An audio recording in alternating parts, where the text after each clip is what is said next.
It began in the most ordinary way. A Monday afternoon. The sky was gray outside the university windows, and the air was thick with the scent of rain that hadn't fallen yet. The rehearsal hall was dimly lit, lined with wooden panels and worn music stands. The only sound in the room was the soft hum of the ceiling fan and the quiet tapping of fingers on a piano. Rin Li sat at the grand piano in the corner of the room, flipping through the sheets of the winter showcase arrangement. His eyes moved across the notes, but his mind was miles away, calm, focused, distant. Until the door opened. Footsteps. Confident, slow. The scent of coffee drifted in before the voice did. Wow. This place still smells like high school and heartbreak. Rin's fingers stopped moving. His chest tightened. He knew that voice. Slowly, as if turning his head would unleash something he wasn't ready to feel, Rin looked up. And there he was. Alec Song. Wearing all black, as usual. Combat boots, slim jeans, a half-zipped hoodie, and that same crooked smile Rin had spent all of senior year trying to forget. Alec looked older now. His jaw was sharper. His hair was messier, a little longer. He had a slight scar near his right brow. But the worst part, the most disarming part, was that he looked exactly like how Rin remembered him in his dreams. Unbothered. Effortlessly cool. A storm in human form. And Alec was staring at him like he'd seen a ghost. "Rin?" he said, blinking. Rin turned his gaze back to the sheet music. "You're late," he said simply. Alec chuckled, walking closer. Some things never change. But things had changed. Everything had. Rin was no longer the lovesick teenager who once waited for Alec to show up outside the prom venue with a nervous heart and a letter in his pocket. A letter Alec never read. Because Alec never came. That night, Rin went home with tear-streaked cheeks and a note he never sent. A note that began with, "I think I've always loved you." Even before I knew what love was, that note still lived in the back of a drawer in Rin's bedroom. Torn. Unread. A scar he kept hidden. Alec, now standing beside the piano, placed his coffee on the bench and pulled up a chair. "So," Alec said, leaning back, "we're partners for the showcase, huh?" Rin didn't answer. He didn't have to. It was obvious neither of them expected this. The university's Winter Music Showcase was one of the biggest events of the year, and for some unfathomable reason, the professors had paired them, Rin Li, the top pianist of the department, and Alec Song, the returning student who had dropped out 2 years ago without warning. Rin pressed a few keys, letting the melody echo through the room. Alec listened in silence. They didn't speak again for the next hour. Just music. Just tension. Just ghosts in the room they pretended not to feel. When rehearsal ended, Rin began packing his things. Alec didn't move. "I missed your playing," Alec said suddenly. Rin paused. Alec leaned forward, resting his elbows on his knees. "You know, you were the reason I even started writing lyrics. You always made the keys sound like poetry." Rin zipped up his bag. "Don't," he said softly. Alec's eyes met his. "Don't what?" "Don't come back and pretend like you didn't leave." Alec's smile faltered. He stood, stuffing his hands into his hoodie pocket. "I didn't mean to leave like that, Rin." "But you did," Rin said without looking at him. "You didn't say goodbye. You didn't explain. You just disappeared. And now, you show up again with your coffee and your compliments like nothing happened." Alec was quiet for a moment. "I was scared," he said. "So was I," Rin whispered. "But I stayed." Alec looked like he wanted to say something else, but Rin was already walking past him, toward the exit. He paused at the door. "For what it's worth," Rin said without turning around, "you're not the only one who wrote music about heartbreak." And then he left. Outside, the rain had started. Cold, thin drops tapping on the pavement. Rin pulled up the hood of his coat and began walking. He didn't look back. But deep down, something in him stirred. Not anger. Not sadness. Something quieter, sadder. Hope. The kind he thought he'd killed long ago. And as the wind blew through the trees and the sound of piano notes echoed faintly from the rehearsal hall behind him, Rin remembered the feeling of being 17 again. Of sitting alone in his room, writing a love letter he never had the courage to give. 3 days passed. Rin told himself he didn't care that Alec hadn't texted. He told himself it didn't matter that they hadn't spoken since the first rehearsal. He was fine with it. But on the fourth morning, he found himself arriving early to the practice room. Not for Alec. For the music. The excuse sounded better in his head. The room was empty when he entered. Still dim. Still cold. He flicked on the lights, sat down at the piano, and started playing the intro to the duet they'd been assigned. Just to warm up. He was halfway through the chorus when the door creaked open. He didn't have to look up to know who it was. Alec's steps were slower this time. Hesitant. "Morning," Alec said, setting his backpack down near the wall. Rin continued playing, offering nothing in return but music. Alec stepped closer, holding a large iced coffee in his hand. "I got you one." Rin stopped playing. A beat of silence passed. "I don't drink coffee in the morning." Alec smirked. "You did in high school." Rin finally looked up. "You think 4 years didn't change anything?" Alec's smirk dropped. He set the cup on top of the piano without another word. For the next hour, they practiced in silence. Rin at the piano, Alec at the mic stand. The song they'd been assigned was slow, emotional, a duet about miscommunication and lost time. The irony wasn't lost on either of them. Their voices and music blended seamlessly, naturally, as if no time had passed at all. When they finished the final note, the room was quiet. Alec looked up from his lyrics sheet. "That was good." Rin didn't respond. He stood, grabbed his water bottle, and walked to the far window.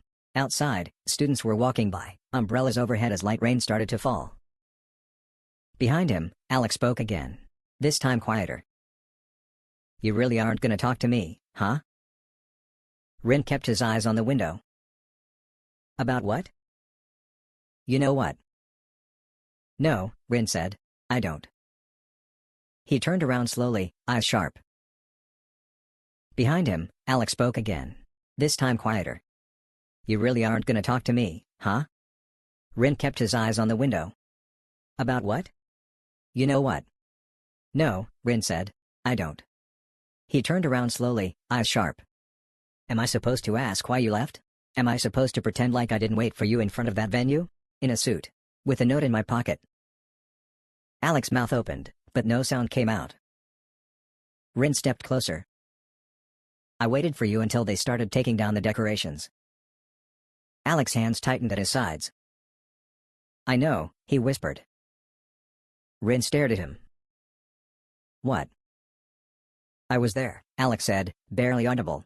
"I saw you from the car. But I couldn't get out." Rin's heart stopped. "What do you mean?"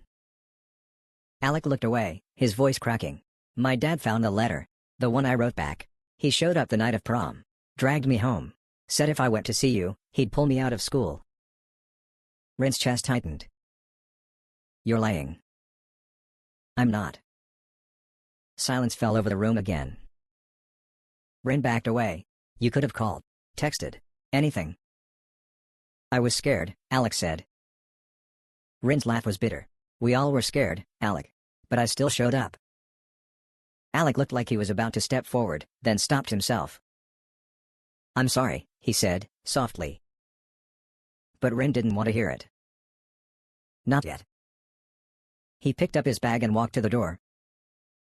Before leaving, he glanced back just once. Some wounds don't heal with apologies. And with that, he was gone. It was just after 11 p.m. when the knock came. 3 soft taps against the wooden door, hesitant, waiting.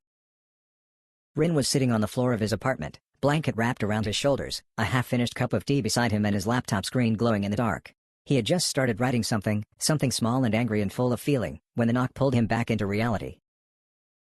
He didn't move at first. He stared at the door. And then came the second knock. 3 taps. The same rhythm. Rin stood slowly, unsure why his heart had suddenly started pounding. He opened the door. And there he was. Alec. Drenched from the rain, holding 2 paper bags in one hand and a plastic bag of warm drinks in the other. "Peace offering," Alec said with a sheepish smile. Rin blinked. "How do you know where I live?" "You posted a photo once," Alec said. "Your mailbox number was in the background." Took a little digging. Please don't call the cops. Rin stepped aside. Alec walked in. The apartment was small but warm. Books piled on every shelf. A keyboard by the window. Dim fairy lights along the walls. It smelled like ginger tea and something floral. It was just after 11 p.m. when the knock came. 3 soft taps against the wooden door. Hesitant. Waiting. Rin was sitting on the floor of his apartment, blanket wrapped around his shoulders, a half-finished cup of tea beside him and his laptop screen glowing in the dark. He had just started writing something small and angry and full of feeling, when the knock pulled him back into reality. He didn't move at first. He stared at the door. And then came the second knock. 3 taps. The same rhythm. Rin stood slowly, unsure why his heart had suddenly started pounding. He opened the door. And there he was. Alec. Drenched from the rain, holding 2 paper bags in one hand and a plastic bag of warm drinks in the other. Peace offering, Alec said with a sheepish smile. Rin blinked. How do you know where I live? You posted a photo once, Alec said. Your mailbox number was in the background. Took a little digging. Please don't call the cops. Rin stepped aside. Alec walked in. The apartment was small but warm. Books piled on every shelf. A keyboard by the window. Dim fairy lights along the walls. It smelled like ginger tea and something floral. Rin shut the door behind him. They sat on the floor again, like they used to when they were kids sneaking into the music room after hours. Alec passed him a container of hot dumplings and a drink with his favorite order written on the lid in black ink, no sugar, extra ginger. Rin raised an eyebrow. You remembered? Alec looked at him. I remembered everything. For a few minutes, they ate in silence. Just the sound of rain tapping against the windows and the quiet rhythm of chopsticks against plastic. Then Alec set his food down and leaned back on his hands, eyes wandering over the apartment. You kept playing, he said, nodding toward the keyboard. I'm glad. Rin took a sip from his drink, voice dry. Why wouldn't I? I don't know. I guess I thought after what happened, you'd stop. Rin gave a bitter laugh. After what you did? Alec's face tightened. Yeah, after what I did. The next morning, the sun rose slowly behind pale gray clouds, casting a soft light over Rin's apartment. Rin stirred under the blanket on the couch, groggy and disoriented. For a moment, he forgot why he'd slept there at all. Then the scent of warm coffee hit him. He sat up. In the small kitchen space, Alec was humming softly under his breath, barefoot and wearing one of Rin's oversized hoodies, the navy blue one with the torn sleeve he never let anyone borrow. He looked completely at home, pouring coffee into 2 chipped mugs like it was the most natural thing in the world. Rin blinked. You're still here. Alec glanced over his shoulder, flashing that lopsided grin that used to melt Rin's defenses in high school. You said I could stay until the rain stopped. It never really did. Rin rubbed his face and sat up straighter. His heart was beating faster than he wanted to admit. So you took that as an invitation to make yourself breakfast? Technically, I just made coffee, Alec said, handing him a mug. But if you've got bread, I can mess up your toaster too. Rin stared at the coffee. Then at Alec. Then back at the coffee. He took it silently. The air between them was awkward but warm, like 2 people pretending they weren't standing at the edge of a conversation that could change everything. They sat by the window again, sipping coffee like old friends who hadn't burned every bridge between them. Do you remember the Christmas concert? Alec asked suddenly, eyes on the street below. Rin hesitated. Which one? The one in senior year. You wore that ridiculous red scarf with the jingle bells on it. Rin groaned. God, don't remind me. Alec laughed. You were so mad at me because I made you sing the duet in front of the whole school. You tricked me, Rin muttered, cheeks coloring. You sang it beautifully, Alec said, his voice quieter now, even though your hands were shaking. Rin didn't respond. His fingers tightened around the mug. Alec glanced at him. Do you ever think about what would have happened if I stayed? Rin looked out the window. Every day. I try not to, he said. Alec nodded slowly. I think about it all the time, he whispered. The silence stretched between them again, full of things they weren't brave enough to say. But the weight of 5 years couldn't be erased with one night of coffee and nostalgia. Later that day, Alec stood by the door with his jacket slung over his shoulder. I should go, he said, voice low. I didn't mean to stay this long. Rin opened his mouth, then closed it again. He wasn't ready to say goodbye, not yet. But he couldn't ask him to stay either. "I'll see you around?" Alec offered, a hint of hope in his voice. Rin gave a small nod. Alec paused, then reached out and gently tucked a loose strand of hair behind Rin's ear. "You haven't changed," he said softly. "You're still the same Rin I fell in love with." Rin's breath caught. But before he could respond, Alec was already halfway down the hall, disappearing like a dream. The door clicked shut. Rin stood there alone in the quiet. And for the second time in his life, he didn't know if Alec was really coming back. Rin didn't sleep much that night. He sat curled up on the couch, an untouched mug of tea going cold beside him, staring at the blank wall across the room as if it could give him answers. Why had Alec come back? Why now? And why? Did it still hurt so much? Outside, the city had quieted. No rain, no wind, just the stillness that followed after a storm. It reminded Rin of the calm after Alec first left 5 years ago, when everything had gone quiet except the sound of his own heartbreak. He stayed up until the sky lightened, then dragged himself into the shower, hoping it would rinse the ache from his chest. It didn't. Later that morning, he went out. The air was cool, early autumn crisp, and the streets were littered with damp leaves. Rin tucked his scarf tighter around his neck, hands buried in his coat pockets, walking without any real destination. Somewhere deep inside, he was hoping to see Alec again. But the streets didn't care about broken promises or wishful thinking. After wandering for nearly an hour, he found himself near the university. The music building stood just across the courtyard, unchanged since the days they both used to sneak into the practice rooms. Rin hesitated at the front steps. Then he walked in. The hallway was empty, except for the faint echoes of a piano somewhere in the distance. He followed the sound. Room 203. That old practice room with the fogged-up windows and broken bench. The door was slightly ajar. Rin stepped closer, and froze. Alec was inside, sitting at the piano, his back to the door. He was playing something soft, something familiar. Rin's heart stuttered. That melody. It was his song. The one he wrote at 16 and never showed anyone. Except Alec. He pushed the door open further. Alec didn't turn around. "I was wondering if you'd find me," he said quietly. Rin stepped into the room. "How did you know I would?" Alec stopped playing. "Because this place was always your refuge," he said, finally turning to face him. "And I hoped I still knew you well enough to guess right." Rin stood in the doorway, arms crossed, unsure if he should be angry or relieved. "You just keep showing up." "I didn't come back to play games, Rin." "Then what do you want from me?" Rin asked, voice trembling. Alec stood slowly. "I want to tell you the truth," he said. "About everything." The words hung in the air like the last note of a song.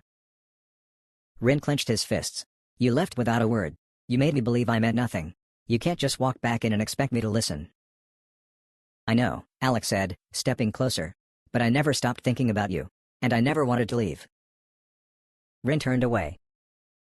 "Then why did you?" Alec was quiet for a moment. Then he said the one thing Rin never expected. "Because I was forced to." Rin's breath caught in his throat. "What?" "I wanted to tell you. I tried," Alec said, his voice raw. "But I wasn't given a choice." Rin turned back slowly, eyes searching Alec's face for any sign of a lie. He found none. Alec looked like a man still carrying the weight of everything he couldn't say. "Who forced you?" Rin asked quietly. But Alec only shook his head. "Not yet. Just give me time." Rin swallowed hard. He wanted to scream, to cry, to run. But instead, he whispered, "Okay." Alec stepped closer. And for a moment, their hands brushed. It was a single second. But Rin felt everything in that touch, every memory, every silent longing, every word they never got to say. They stood in the middle of the dusty practice room, surrounded by fading notes and unspoken truths. And Rin realized something terrifying. He still loved him. Even after all this time. Even after everything.